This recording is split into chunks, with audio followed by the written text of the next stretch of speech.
A month ago I made a video about the Deagle, asking whether it should be changed. It's a shame that some of you used it to call out Woody, who proposed changes to the weapon in the first place. His post was well thought out and one of the most interesting things I had seen on the subreddit in some time, so thank you for posting that, Woody. Please, don't ever be afraid of asking questions, or to start debates about stuff. People act all knowledgeable with hindsight, but the reality is, most don't know enough about it to say for sure. I certainly don't. Going into that video, I learned a lot. One of the reasons I make these videos is to learn about the topic for myself. But even then, my video shouldn't end the debate. It's just my contribution to it. I was very fortunate to have Slothsquadron there to help me with that video, since he's the only person I know who does know all there is to know about the weapon stats. He's worked on his own weapon balance mod for the game for years, and it's his business to know the weapon stats inside out.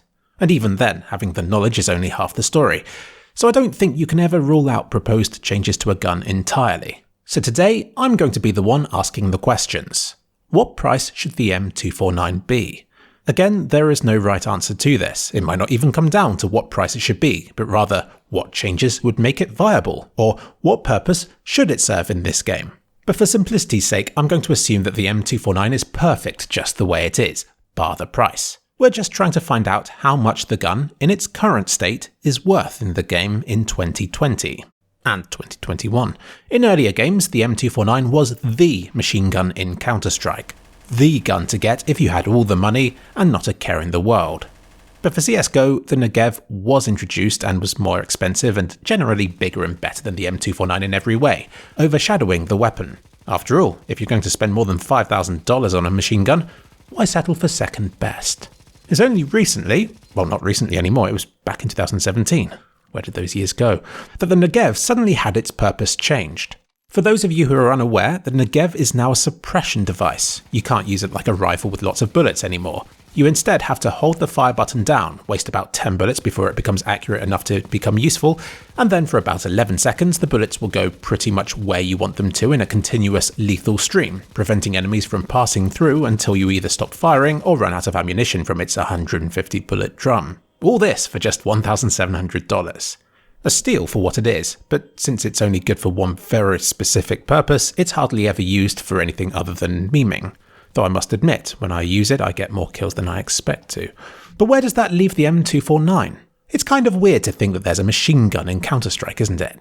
Should it behave like an SMG with higher damage, or a rifle but with more bullets? Well, it's nothing like an SMG. They might be most similar to it in terms of ammo capacity, but the M249's run and gun accuracy is so bad that there's no point in comparing it with SMGs, which typically rely on their run and gun accuracy to be any good, and to make up for their low damage values, which the M249 doesn't have to do. Instead, I think the M249 is best compared to the Famas. The accuracy values are very similar. It does a bit more damage, a bit more armor penetration, fires a little faster, and of course has a lot more ammunition. But the negatives are that you move a little bit slower with it, and it's worse for running and gunning. So there you go, the M249's like a more powerful Famas with lots of ammunition. So that puts its value somewhere above the Famas's $2,050.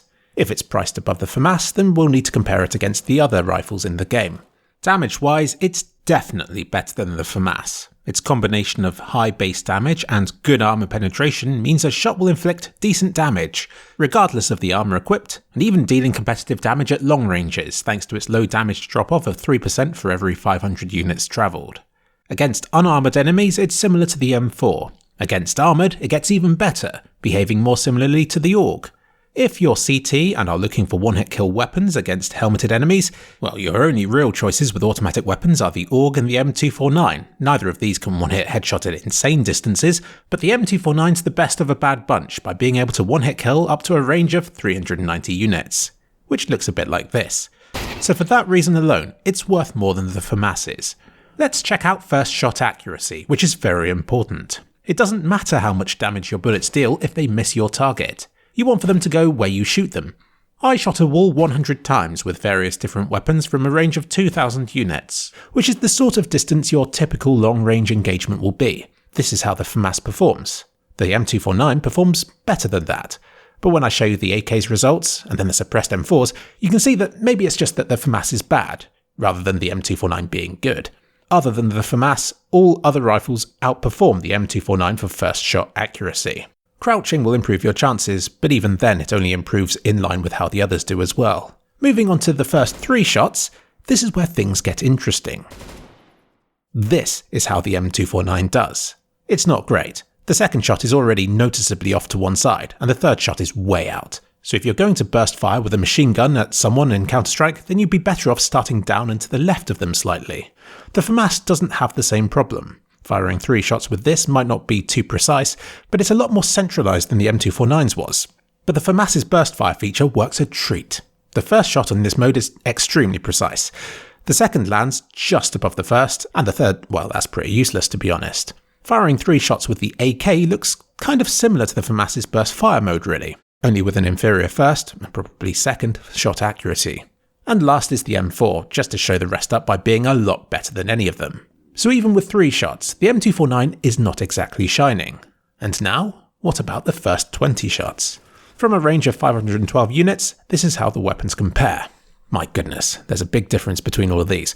The CT weapons like the Famas and M4 have much smaller spray patterns and thus don't require such large mouse movements to cancel them out. The M249's is a lot more like the AK-47's, albeit a vastly different shape. Let's swap the CT weapons out for scoped rifles. Still doesn't look great for the M249, does it? It requires a lot of mouse movements to cancel out its distinct wavy pattern. The one time the M249 shoots ahead of the rest is when we compare the first 100 shots fired, which of course none of the other rifles can do. It won't come as a surprise to discover that the M249's function is different to the other rifles in the game, and shouldn't be used in the same way. It's got more bullets, which is good because you'll probably need to fire more of them before you kill your target, which takes more time and makes the gun less useful because if they've got a rifle then they'll probably have already killed you. So at a pinch the M249 can do rifly stuff, but just not as well as a proper rifle can. It's the gun's other uses we'll have to look at to determine whether it warrants a higher price. The benefit of this weapon is of course its extra ammunition. With 100 rounds before it requires reloading, that's a lot of bullets. There will be situations, like when 5 enemies rush out of B tunnels, where you might run out with traditional rifles before all of them are dead. This certainly won't be a problem with the M249. It has enough ammo to spare that you can happily fire dozens of rounds through the smoke in the hope of hitting something, probing the area for activity, while still having enough left over to shoot the enemies that you can see. This makes the M249 an inferior rifle, but one which doesn't need reloading. I can imagine B-Site of Dust 2 being a great place to use this weapon, or perhaps B-Site of Mirage to spray down apartments if the enemy team smokes them up. I think it's pretty obvious that the M249 is a more appealing weapon for the CTs to be using, since they'll be able to just sit back and wait for enemies to come to them. And there's another reason why it's more appealing to CTs as well, and that's because CT rifles are more expensive than terrorist rifles are. Trying to price the M249 so that it's useful for both teams is going to be a difficult challenge, since by the time it's cheap enough for terrorists to justify using instead of a $2,700 AK, it'll be the obvious go-to choice for CTs instead of their $2,900 plus rifles. So I think we're going to have to accept that the M249, if it's ever going to be used, will likely have its uses reserved for CT side, for when they're just sat, camping a site and spraying at smoke grenades. You know which other gun's good for that sort of situation? The Negev, with a bigger 150 round drum.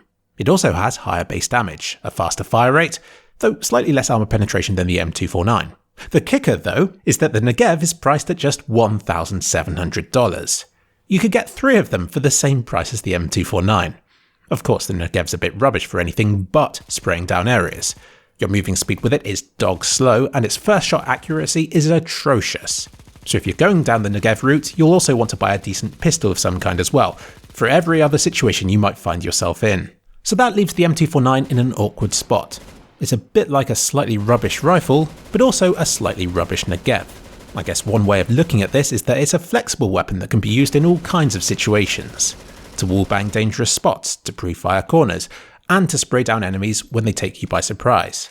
But at $5,200, you could have had a rifle, a pistol, and a whole assortment of grenades instead. Or you could have bought an AWP, or an auto sniper. This all makes the machine gun a hard sell, doesn't it? I asked Slothsquadron what he's done with it in his weapon balance mod, and he suggested dropping its price to $4,000 and upping its base damage from 32 to 35. He's still not super happy with these changes though, since it doesn't address the T versus CT side issues, but he wanted to keep his changes to the gun simple and easy to implement. He experimented with some new recoil seeds as well, but decided against it as he considers the M249's difficult recoil pattern to be a valid feature of using this weapon, and he didn't just want to standardize everything for the sake of it. He also suggested a few other changes that could have been made to it, like reworking it to function more similarly to how the Negev does, so that all LMGs in the game have the same suppressive fire roll. Or he even suggested just making the M249 exclusive to one side, and the Negev for the other, reverting that weapon back to how it used to be and then balancing each accordingly against that team's rifles. The AWP is the sniper of choice for people who have the money to invest heavily in a round. Why shouldn't the M249 be the automatic rifle equivalent?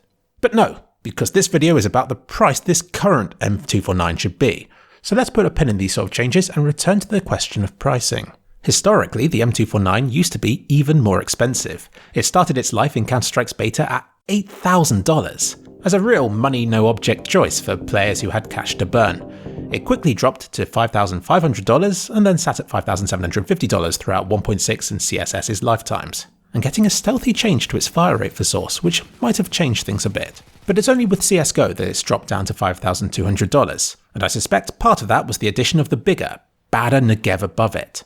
So as for its value in 2020, and 2021 I guess, I'm a big believer in letting the community decide the value of this weapon. Valve should drop its price and see if people begin using it, and then to raise or lower it accordingly to how popular it ends up being.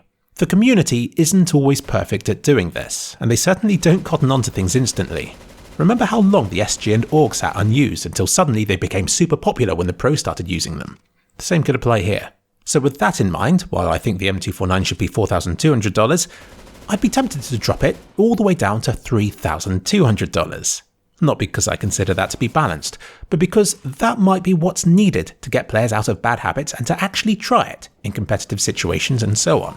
Only then can we see what kind of purpose this weapon has in CSGO in present day. Maybe I'm grossly underestimating this weapon. Maybe, when priced at $3,200, the M249 would be the weapon of choice, and for a few terrifying days, all matchmaking games would be terrorized by all M249 loadouts and the unrelenting sound of machine gun fire every round. At which point Valve should just quickly raise the price again until it becomes high enough that it's still used occasionally, but not frequently enough to be disruptive. I can but dream. Maybe we're looking at this all wrong. As the only people who actually use this weapon right now, what would CSGO's zombie escape community want from the machine guns in this game?